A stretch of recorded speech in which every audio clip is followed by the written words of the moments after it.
Hello, everybody. This is the Disinfo Resilience Network channel, and we have Monique Camarra here. She's again our guest because we have an emergency. We have Easter time, and in Easter time, we have a lot of peace marches.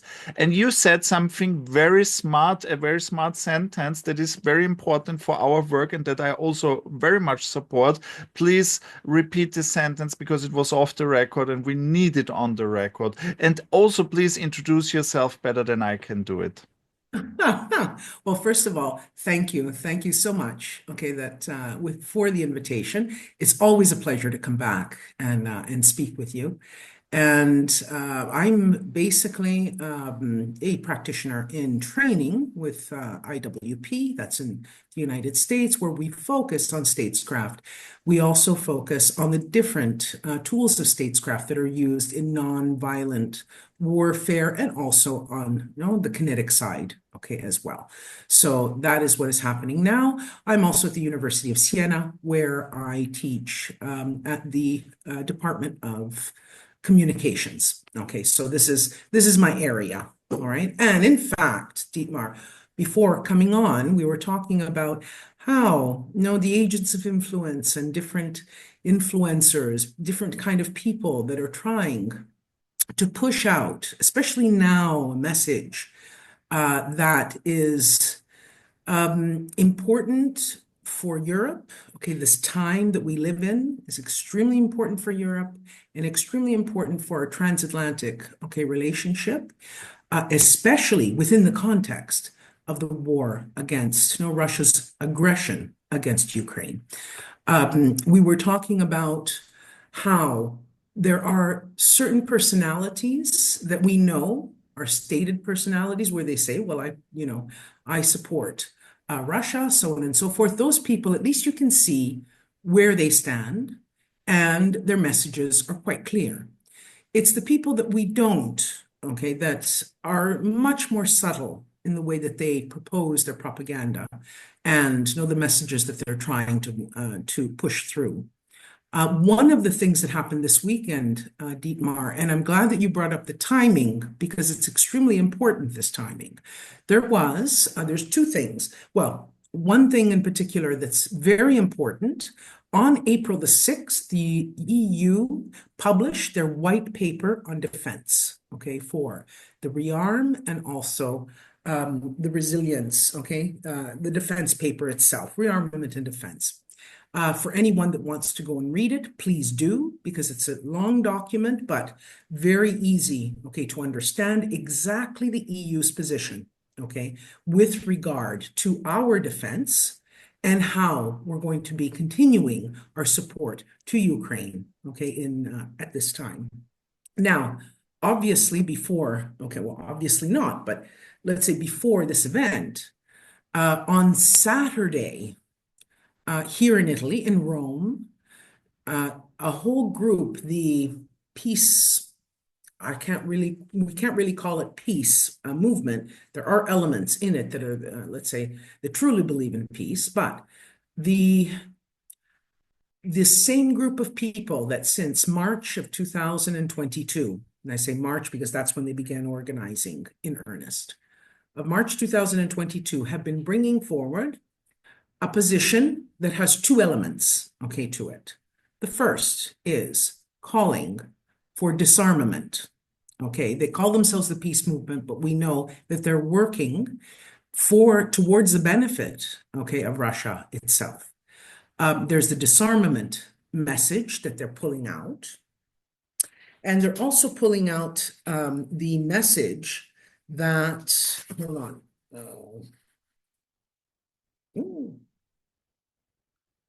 You can cut this part. It's twofold. Ooh.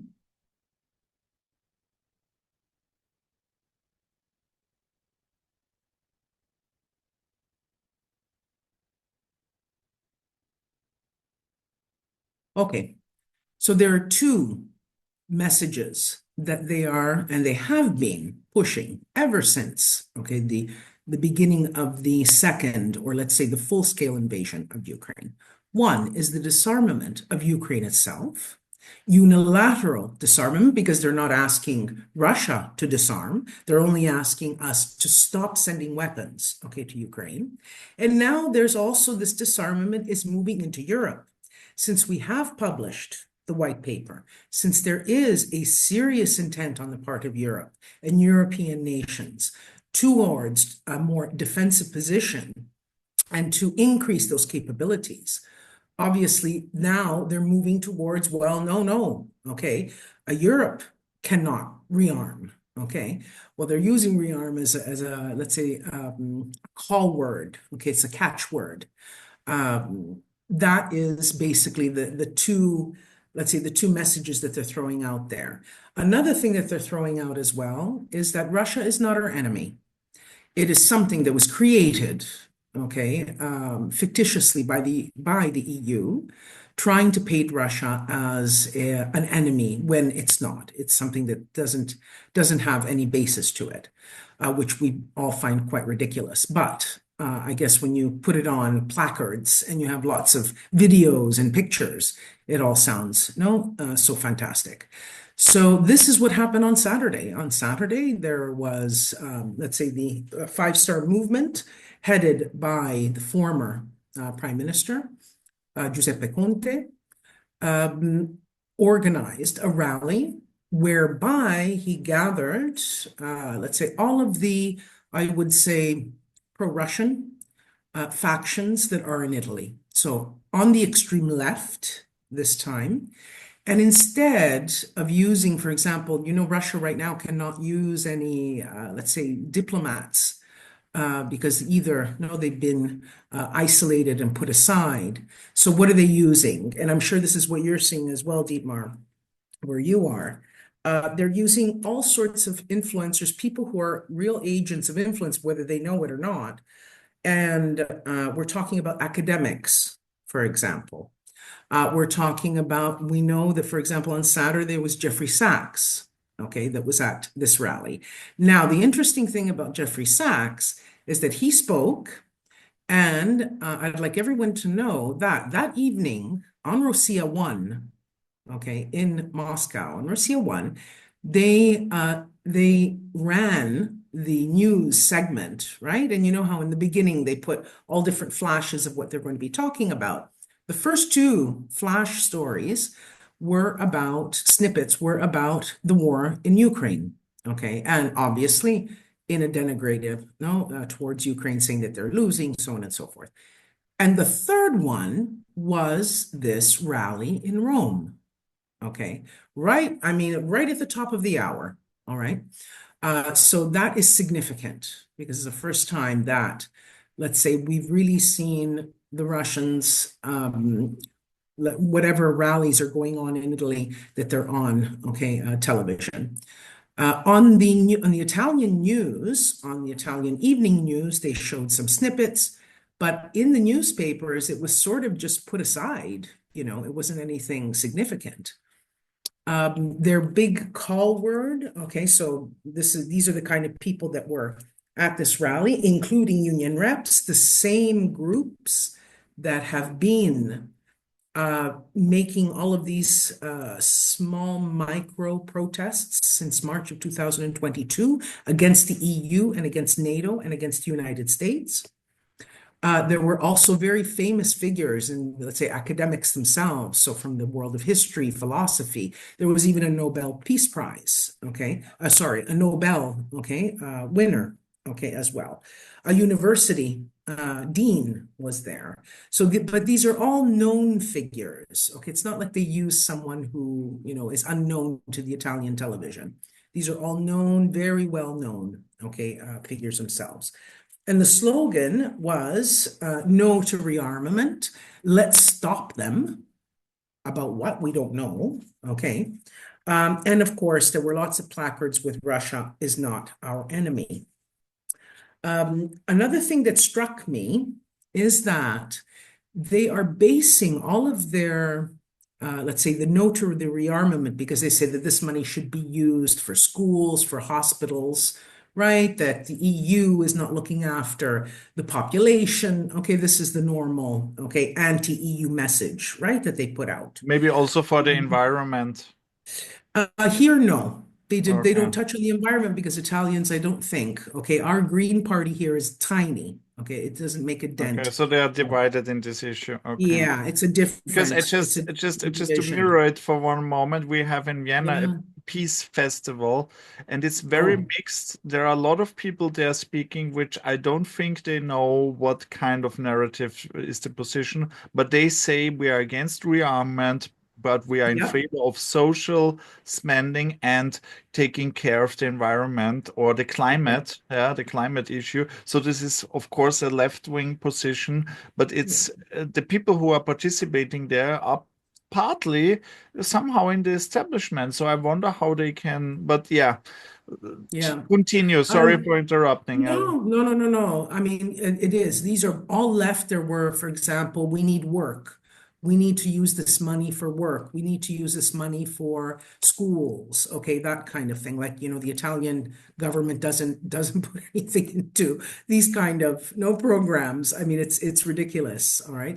It's ridiculous because they are pitting two things that are completely different. It's almost like the Italian government or all European governments can't walk and chew gum at the same time. Okay. We can think of our defense. Our defense is important, right? Because it secures our liberties and our civil liberties. Okay. Without defense, you don't have, right? Then we need security and we need civil liberties. Without defense, you really don't have a lot of civil liberties. Okay. One thing that really struck me, Dietmar, that it was incredible. They brought back in Germany. In Italy, Germany has a particular, let's say, resonance in the sense that whenever you think of Germany, you always think of Nazis, right? Germany Nazis, Germany Nazis. This is what, okay? So they said that basically this rearmament is that Germany wants to rearm. So this is why we're doing it. We're not doing it, okay, for any other reason. And all of these other people were saying yes because you know that there's a whole vein of the Russian propagandists who say that Germany is really, okay, that NATO, sorry, that the EU was put together in order to make Germany great again and all of that kind of thing. So And this Ursula is, von der Leyen, there was recently, I saw a Mhm.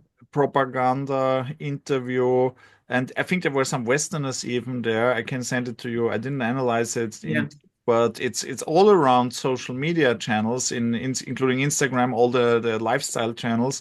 And yeah, you can see Lavrov, who he speaks about the rearmament of Europe and about Ursula von der Leyen, and she's the Führer now. So they are yeah, using this Nazi yeah, analogies and trying to demonize the whole thing with this. It's a completely yeah. Russian Yeah. Oh, no, storytelling. no, no. I mean, this is completely that way. Another thing that really hits you is that there's sort of these two messages. It's either or. It's either or. Okay. It's never, why can't we just sit down and see how this can work? Okay. It's always, for example, it's either war or peace. And defense, by the way, okay, rearmament takes you directly to war. All right. There's no middle ground. There's no idea of deterrence. Okay. That is, it's something that is completely discounted. All right. They say, for example, the defense Sorry leads to for a war. question, because Yeah. when I take a look at Germany and also even Austria, even if we were neutral, this is our special thing, except that we have everything the same like in Germany and Italy, only smaller. But Mhm. when you take a look back about you mentioned deterrence, and let's think about the Cold War. All these marches against rearmament, they have Yeah. a tradition in the Cold War, but I don't know how the situation has been in Italy. I know in Germany it was very highly infiltrated by the KGB and by the Eastern German intelligence service, Stasi, and so on. Mhm. How was Mhm. the or even Czechoslovakia? Yeah, so it was a very creative triangle. What about Italy? I mean, they have a lot of tradition in regarding communist parties, communist movements, and Mhm. connections to the Oh, USSR. Did they also have these anti-NATO peace movements and pacifist gatherings during the Cold War. Because every time I see an old person participating in such events, it's somebody who is proud about being part of a kind of a veteran. I say I was Yeah. already part of the peace movement back then, and I always Yeah. say, yeah, this is quite relieving, sir. Yeah, so it's Yeah. not an No, honor. definitely. So Well, how is definitely, it in Italy? yeah, Dietmar, Italy was let's say, a battleground in the Cold War between, the Atlantic, all right, Pact, and then you had the Soviets who poured in millions into Italy, okay, into the Communist Party. And right from the get-go, okay, we're talking even before, well, right after, let's say, I'm talking about the post-war, Second World War period.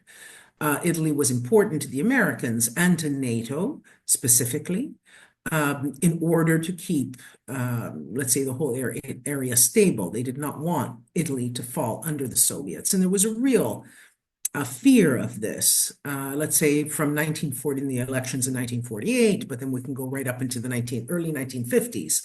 So they fed, okay, I mean, we have direct evidence of the Soviets pouring money into the Italian Communist Party. Before 1948, they had cells up in Milano, for example, where they would receive arms. And when I say they, it's not just the party, because we're talking about through either communist-inspired labor unions. Right? There were two labor unions going on, and no, and warring with each other on Italian turf. So no, this is something that has always been okay. It's just sort of a holdover. The strange part of this is that now that whole faction of old Communist Party, okay, adherents, people who work through the labor unions and other associations, they have really diminished because, first of all, they're a lot older. All right, let's be frank about that. Now it is sort of morphed into the anti-establishment, okay, vein. All right, those are the young people coming in. They're coming through anything that is anti-establishment. In fact, on Saturday, this former PM Conte labeled his party as the alternative now. Okay, so he's picking up, they're introducing a new idea, a new way of labeling what was there. But as you said, this is something that, is a holdover. And there were also people, for example, in the Italian military. All right. There's a great report that came out, and this was before Christmas, if I'm not mistaken, called Toy Soldiers, which I do invite people to go and read because they're different, okay, militaries and the groups, okay, because there was one guy on Saturday that was from one of the groups, okay, the Peace Table group. And these are former military, let's say military personnel. So yes, there were Russian, let's say Soviet agents of influence, Soviet Italian agents of influence working for the Soviets in the ministries, for example. And this is something that you can pick up from, I want to say it too quickly, from Gordievsky, okay, and the work that he did, right, with Christopher Andrew. And so this is the kind of thing, okay, the deep penetration. In Italy, there was a really deep penetration. Because this is very important, I think, to discuss. Because when we speak about these historical events, usually we speak only about, yeah, Putin is a KGB agent. He uses the old techniques. But what we seldomly mention, that the impact done by the USSR, this anti-NATO sentiment, this anti-Western and Moscow wants peace, this is still here. Okay, and not all of them are very old. Some of them are just older. I mean, we in Austria we had people who were rallying against Pershing 2 rockets. They were in their early 20s, and now Mm. they're in their 60s. So they are still part of the establishment. They are maybe Yeah. powerful and influential elderly statesmen and something like that, or people who Yeah. you think you trust, old professors. And I guess this is also the case, especially in Germany. There are millions of people who are sharing some kind of sentiments from the days before. Yeah, where you know Yeah. when China would attack Taiwan, you know already what these people would say, even if the war is Yeah. completely new and China hasn't even started the big deal of propaganda. Yeah, it's just an Yeah. example. Yeah, or Yeah. when Russia would attack one of the Baltic countries, I'm also sure that these peace movements, they will not change their mind. I think nothing can No. change their mind except an attack on Western European soil or maybe one of their own countries. Yeah, even then there would be maybe some collaborators, but I have really Yeah. not a lot good things to say because I analyzed them since so many years, and I Mm. didn't. When you dig deeper, the ideology is very strange and Yeah. naive is the best thing. Yeah, that naive is the best Oh. thing I can say, but in many cases, it's not just that. It's unfortunately more. Well, I mean, here in Italy especially, but this was something that was tried all over Europe, and it was, let's say, adapted to each culture. But the Gramscian school, Antonio Gramsci had come up with this deep penetration that he believed that the Soviets would not be able to take a country, okay, in terms of, let's say, a frontal attack, okay, in some way. They had to penetrate into the culture. And in doing so, so going after all the academics, okay, making sure that they had their foot into anything that had to do with culture, academia, okay, associations, cultural associations, but at the micro level, we're talking on the ground level. So this is how they deeply penetrated Italy, for example. Even with journalists, all of the media, everything. Okay, so this is how they were able to implant ideas, indoctrination, and then, of course, these are the same protagonists that we see today. Okay. They've all been schooled into this thing. Once you implant in the universities a certain Russocentric viewpoint of history, this is what they're teaching. Okay. So it's very difficult to undo, okay, something like that. You need a new generation of people that now have studied things in a different way.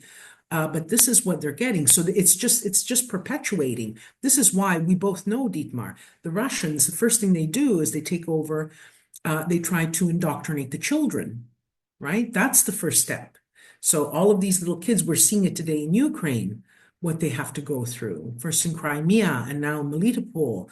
There have been a lot of information that's coming out on how they're being indoctrinated.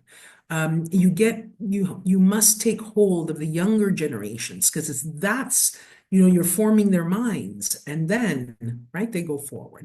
So as you said, you're perfectly right. I mean, this is what we see, older people now, but that's the education that they received, right, when they were a lot younger.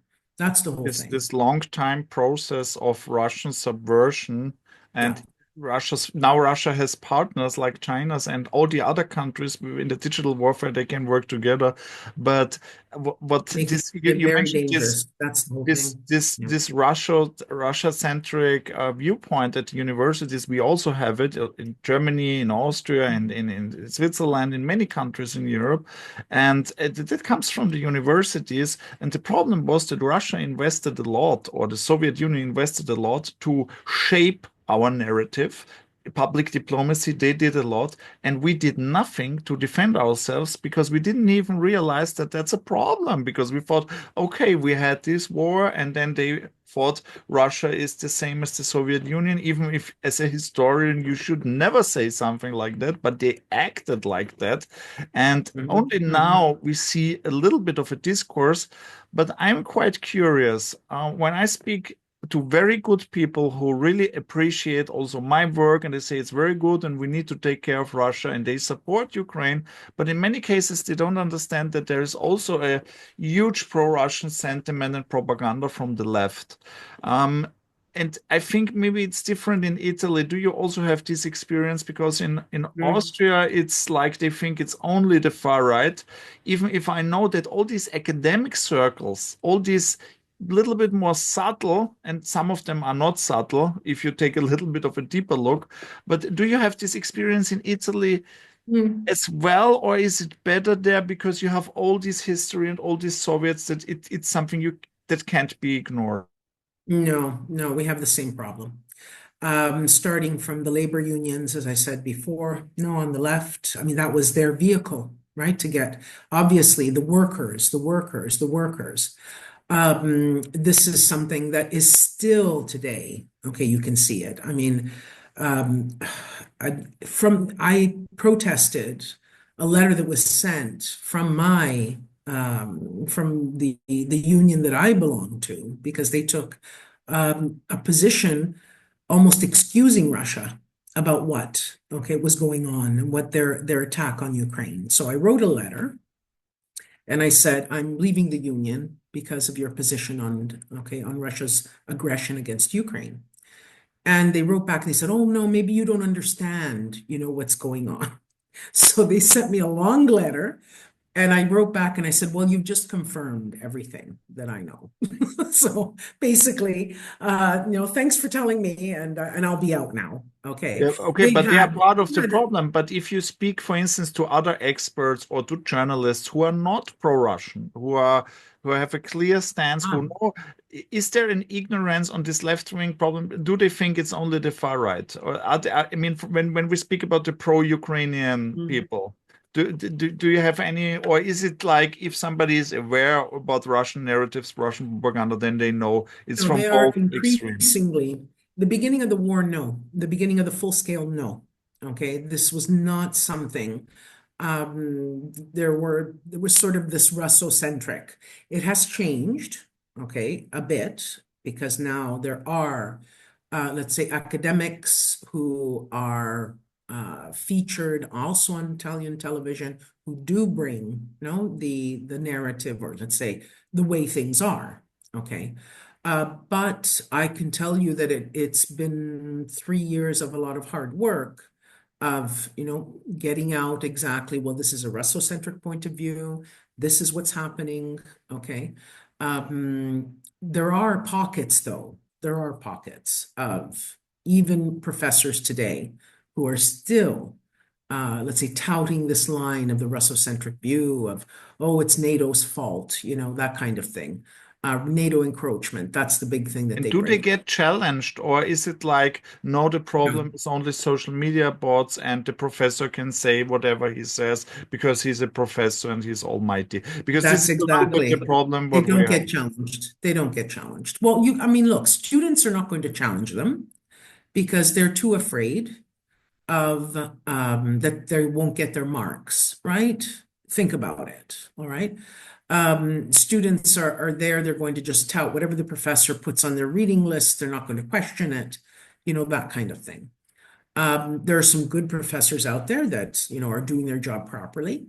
But on Italian television, that is not the arena where ideas are debated in the proper way. I mean, Italian television, where most people are getting their news, especially the talk shows and things like that, they're there just to create a lot of confusion and a show and a circus, so that way they can keep their audience levels, okay, up.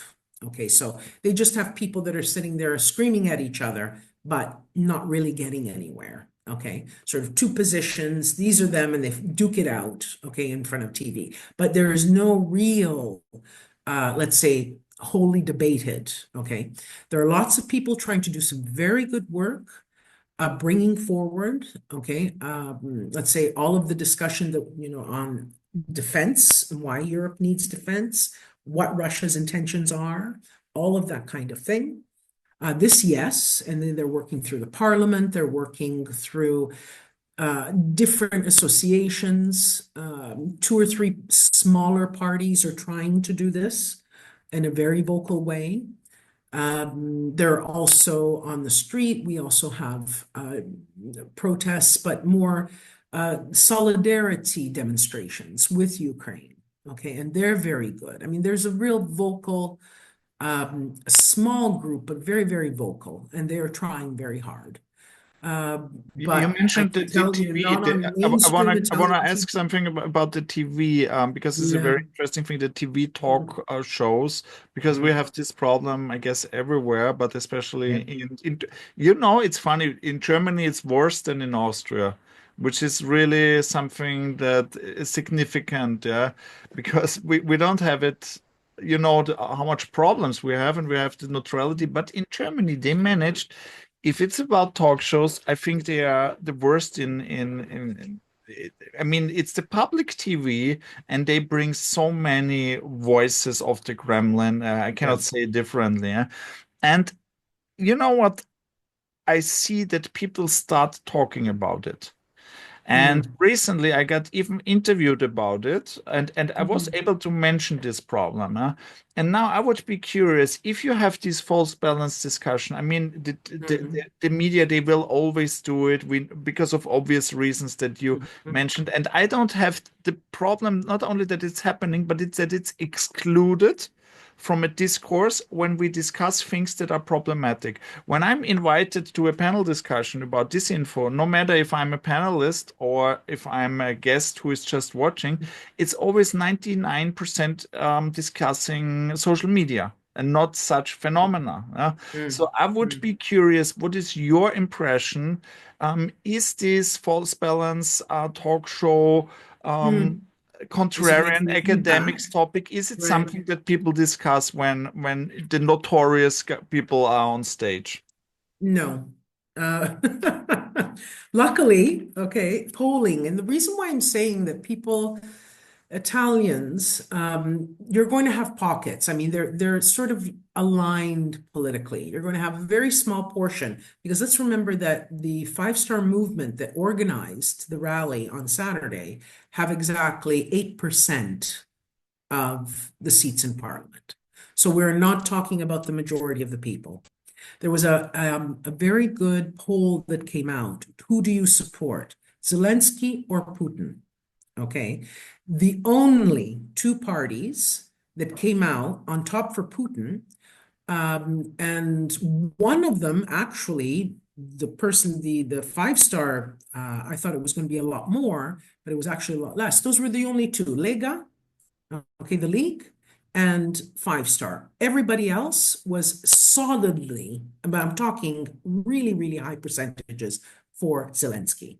Okay, so I think that what we see on television, a lot of Italians, because now they're sort of very savvy, they understand that whatever we see in terms of, okay, we need defense, we need defense. Zelensky's the good guy. Okay, right? This kind of thing. So it's not really moving the political decision making, all right, towards maybe a softer position on Russia. This is quite important. Okay. Now, doesn't mean that it could happen in the future. So this is always something that we have to keep an eye on. But I look at the results. Okay, is it moving the needle? And so far, no. Also because then there are attacks, brutal animal attacks by Russia on, okay, Ukrainian civilians. And that comes up and people do realize, okay, no, this is evil. This is not something that's good. What they're afraid of, now they haven't trotted out the whole nuclear arms thing in quite a while. Remember that here as well, I don't know with you, Dietmar, maybe this is something, the timing is actually quite important because in Italy, campaigns start in April and in October. Okay, in April, they finish off in about the first week of July because then everybody goes on vacation. Okay, we have to stop the campaign season. And then they pick up again in October for about a month or two. Okay, and then they take a break. Okay, so these are the two periods of time where we see a real resurgence of all of these kind of narratives coming out. The nuclear war, Armageddon, scenario has dropped off. Apparently, we're not going to be into a third world war anymore. Now, of course, it's evil Europe, okay, who is rearming. All right, so they've started off with a new campaign. And Germany, let's not forget, Germany is no the Satan of Europe.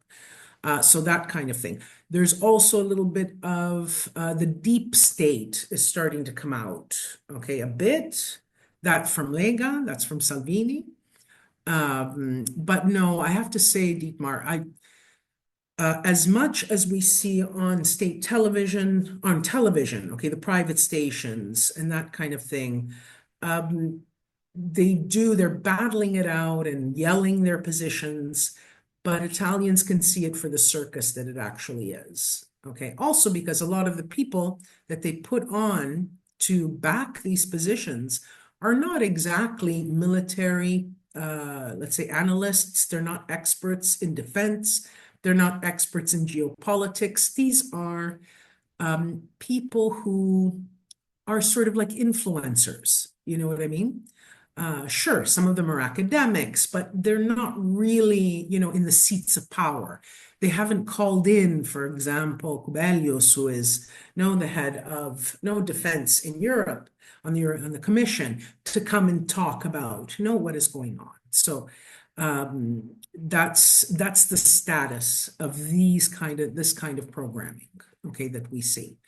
And a lot of people, the young people, look, I mean, I teach young people at university, and I asked them, do you watch TV? And all of them said, TV? No. We are on streaming services. They get their news through Instagram, through Telegram, but that's about it. So they're not watching TV. It's for old people, I've been told. That's a That's great us, final Dietmar. word. That's Thank us.